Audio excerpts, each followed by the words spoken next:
सर्व मतदार बंधूंना सांगेन की आज भारतीय जनता पक्षाची सत्ता आज देशभरामध्ये प्रत्येक राज्य, बिहारसारखा राज्याच्या जनतेने आम्हाला निवडून दिलेलं आहे, पंतप्रधानांच्या नेतृत्वावर विश्वास ठेवला आहे.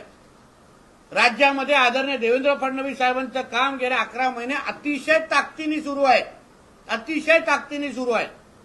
आणि म्हणून विकास करायचा असेल, निधी आणायचा असेल, कुठल्याही परवानग्या आणायच्या असतील तर भारतीय जनता पक्षाशिवाय दुसरा पर्याय नाही. कारण का सत्तेमध्ये बसलेल्या अधिकाराची सगळी पदं हे आज भारतीय जनता पक्षाकडे आहे. आमच्या घरात मुख्यमंत्री राहिलेले आहेत.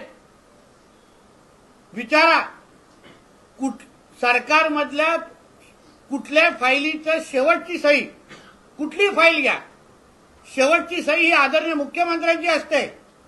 उद्या नगरविकास खात्याला निधी पण द्यायची असेल तर शेवटची सही ही मुख्यमंत्र्यांची लागते. म्हणूनच तर काल आमचे रवी चव्हाण साहेब काय बोलले, एक नंबरलाच महत्व असतं.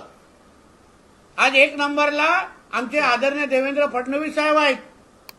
उद्या नगरविकास खात्या अंतर्गत पण ह्या नगरपंचायतीला अगर निधी आणायची असेल तर त्याला शेवटची सही ही आदरणीय देवेंद्र फडणवीसांचीच लागणार मुख्यमंत्री म्हणून, दुसरं कोणाचीच लागणार नाही.